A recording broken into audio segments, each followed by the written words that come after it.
আশা করি এই শীতের মধ্য দিয়েও সবাই ভালো আছেন, সুস্থ আছেন। আবারও স্বাগত জানাই আমাদের BD couple in south Korea YouTube চ্যানেলে। আমরা আজকে যে ফ্রেজটা প্রথম শিখব সেটা হলো অদি খাসিমনিকা। অদি খাসিমনিকা।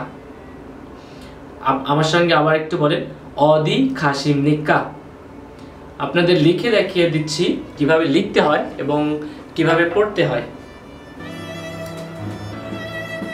অদি খাসিমনিকা।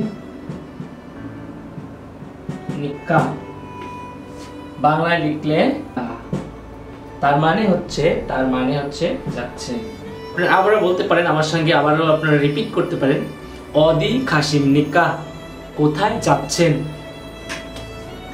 অদি কোথায়, খাসিমনিকা যাচ্ছেন বা কোথায় যান।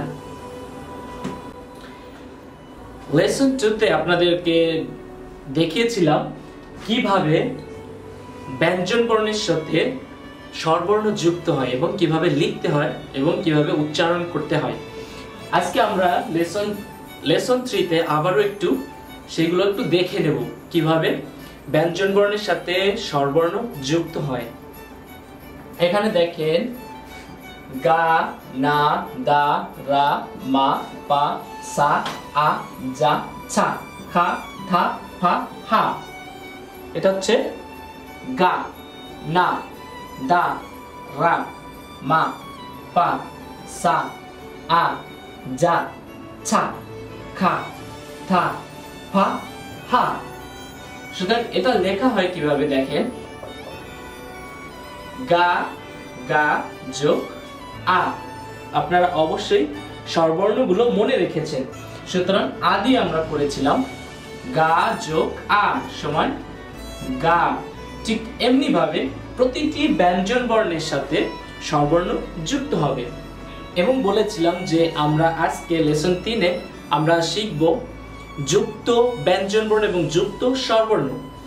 আমরা যুক্ত বর্ণগুলোতে যাওয়ার আগে চলুন কিছু যুক্ত বর্ণ বা যুক্ত শব্দগুলো কিছু শিখে নেওয়া যাক। কিছু কিছু শব্দ আছে যেগুলোর সঙ্গে যুক্ত বর্ণ আছে, যেমন নাকশি।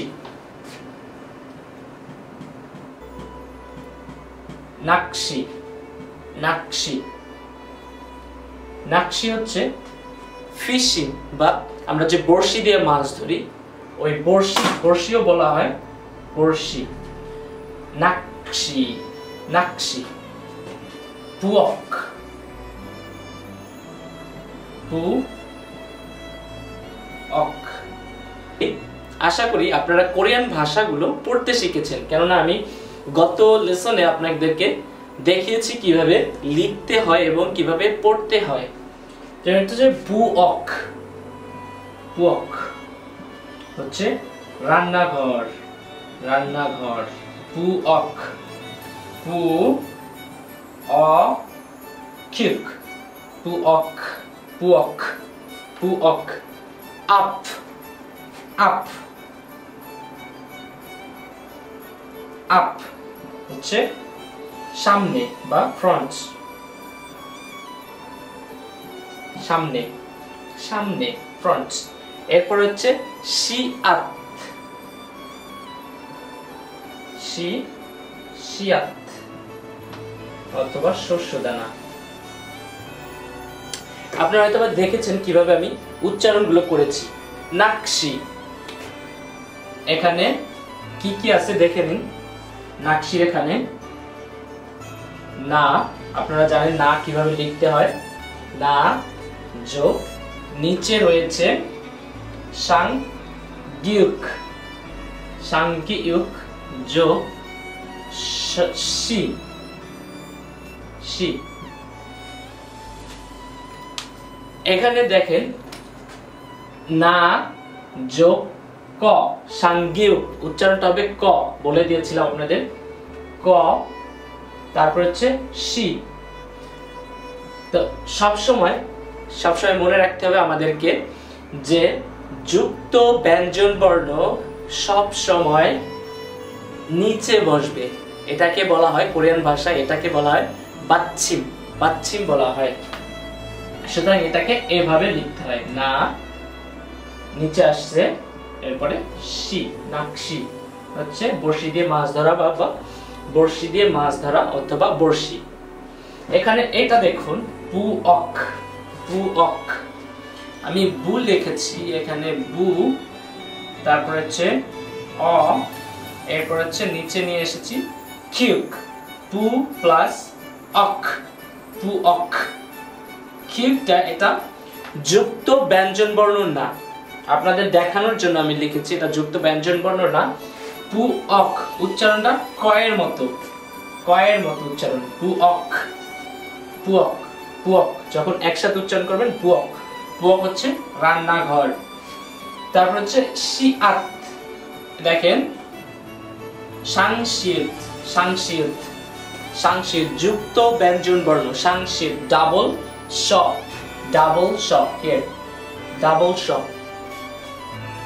শি, শিআত, শি আ পাচ্ছি। এখন এটা হচ্ছে উচ্চারণ আমরা শ করি, তাই না? এটা শিওত, কিন্তু মনে রাখতে হবে শ যখন নিচে বসবে, ব্যঞ্জন বর্ণ বা স্বরবর্ণের নিচে বসবে, তখন এর উচ্চারণের সময় উচ্চারণ করতে হবে তয়ের মতো। এটা উচ্চারণ হচ্ছে শিআত, শিআত, শিআত, শিআত, শিআত, শিআত। তো এখানে দেখেন, এখানে হচ্ছে ডাবল কনসোনেন্ট, এটাকে বলা হয় ডাবল কনসোনেন্ট, ডাবল কনসোনেন্ট বা যুক্ত ব্যঞ্জন বর্ণ, যুক্ত ব্যঞ্জন বর্ণ। এবং এরপরে কিছু কিছু যুক্ত ব্যঞ্জন বর্ণ রয়েছে যার উচ্চারণ সম্পূর্ণ ভিন্ন। আজকে আপনাদেরকে যুক্ত ব্যঞ্জন বর্ণের উপরে হালকা একটু ধারণা দিয়ে যাব। এতক্ষণ আমরা যেটা শিখলাম সেটা হচ্ছে যে যুক্ত ব্যঞ্জন বর্ণ তার প্রকৃত যে উচ্চারণ, তার মানে হচ্ছে উচ্চারণটা ভিন্ন হচ্ছে না। যেমন আমরা শিখেছি সাংশিয়ত, সাংশিয়ত, এটা শয়ের মতোই উচ্চারণ হচ্ছে। কিন্তু এখন কিছু ব্যঞ্জন বর্ণ শিখব যেগুলো হচ্ছে ব্যঞ্জন যুক্ত বর্ণ, যেগুলো হচ্ছে আপনার উচ্চারণ সম্পূর্ণ ভিন্ন, উচ্চারণগুলো সম্পূর্ণ ভিন্ন। উদাহরণস্বরূপ দেখেন, একটা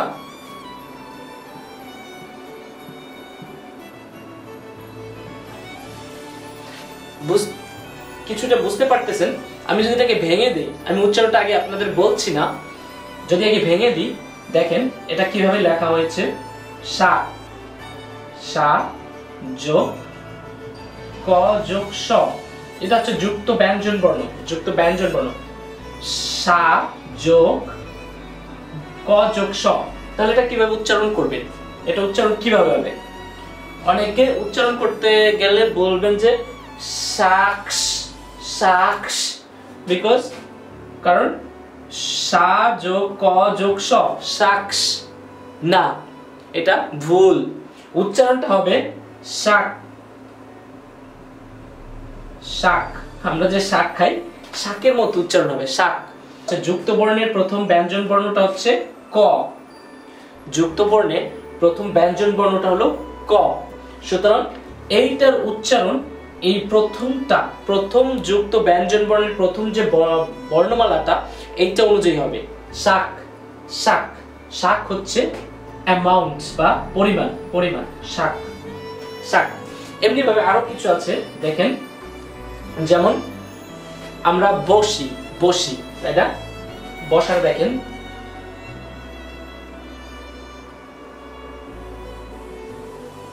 এটা কিভাবে লেখা হয়েছে, আ যোগ ন যোগ জ যোগ তা, আন্তা। এটা হচ্ছে ভার্ব, এটা হচ্ছে ক্রিয়া, ভার্ব। সুতরাং আমরা পরে শিখব কিভাবে ভার্ব কিভাবে আপনার পরিবর্তিত হয়।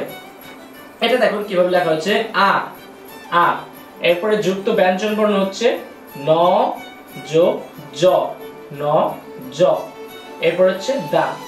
যদি আপনারা প্রথম মানে এখনো যদি না জানেন, তাহলে শুধু যদি পড়তে জানেন, তাহলে এটা আপনারা এভাবে উচ্চারণ করতে পারেন যে আনজাদা, আনজাদা, কিন্তু না, এটার উচ্চারণ আপনাদের বলেছি প্রথম ব্যঞ্জন বর্ণটা কি। যুক্ত ব্যঞ্জন বর্ণের প্রথম ব্যঞ্জন বর্ণটা হচ্ছে, প্রথম বর্ণমালা হচ্ছে ন। সুতরাং আন্তা, আন্তা,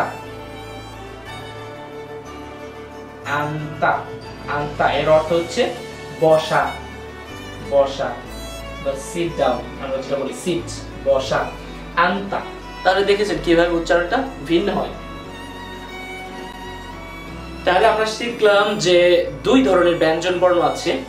একটা হলো উচ্চারণ, উচ্চারণটা বেশি একটা পার্থক্য নাই, আর একটা হচ্ছে উচ্চারণ হচ্ছে বিরল পার্থক্য।